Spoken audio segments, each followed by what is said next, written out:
నేను ఎరేసేటప్ప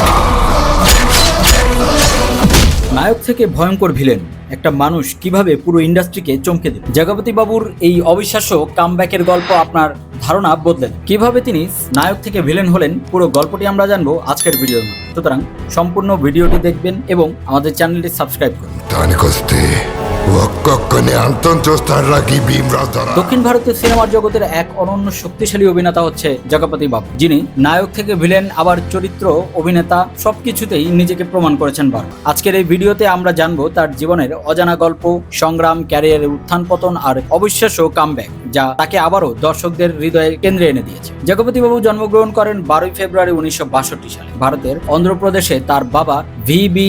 রাজেন্দ্র প্রসাদ ছিলেন বিখ্যাত প্রযোজক, ফলে ছোটবেলা থেকেই সিনেমার পরিবেশে বড় হয়েছেন তিনি। তবে সহজ পথ বেছে নেন, মেরে জিন্দা রহতে হি মেরে বেটে নিজের অভিনয়ের দক্ষতা দিয়ে জায়গা করে নিতে হয়েছে ইন্ডাস্ট্রি। 1989 সালে সিমহা স্বপনম সিনেমার মাধ্যমে তার চলচ্চিত্রে অভিষেক ঘটে, কিন্তু শুরুটা খুব একটা সহজ ছিল না। 90-এর দশকে জগপতি বাবু হয়ে ওঠেন তেলুগু সিনেমার অন্যতম জনপ্রিয় রোমান্টিক ও ফ্যামিলি। পেদ্দারিকাম, সুবালাগানাম এবং মা আবিদা কালেক্টর এর মতো সিনেমাগুলো তাকে ঘরে ঘরে পরিচিত করে দিয়েছে। তার অভিনয় ছিল আবেগ, বাস্তবতা আর এক ধরনের সাদামাটার চার্ম, যা দর্শকদের কাছে খুব কাছের মনে হয়।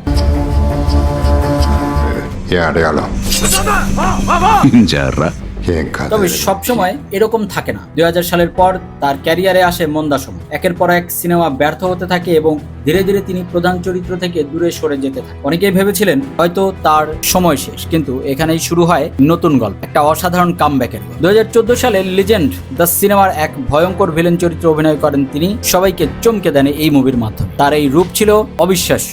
যিনি একসময় ছিলেন সফট হার্টেড হিরো, তিনি হয়ে উঠেছিলেন এক নির্মম প্রতিপক্ষ। এই সিনেমায় তার ক্যারিয়ারের টার্নিং পয়েন্ট হয়ে দাঁড়ায়। শ্রীমান্তদু, নান্নাকু এবং এছাড়াও আরও বড় সিনেমায় তিনি শক্তিশালী পার্শ্ব চরিত্র ও ভিলেন হিসেবে নিজের নতুন পরিচয় তুলে ধরেছেন।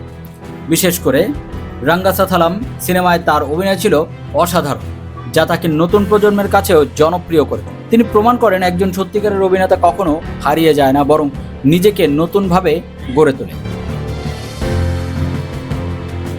ব্যক্তিগত জীবনে জগপতি বাবু একজন সিম্পল ও প্রাইভেট মানুষ। ক্যামেরার বাইরে তিনি খুব কমই লাইমলাইটে আসেন। জীবনের নানা চ্যালেঞ্জ, আর্থিক সমস্যার মধ্য দিয়েও তিনি কখনো হাল ছাড়েন। তাই এই লড়াই, তার আত্মবিশ্বাস তাকে আজকের জায়গায় দাঁড় করিয়েছে।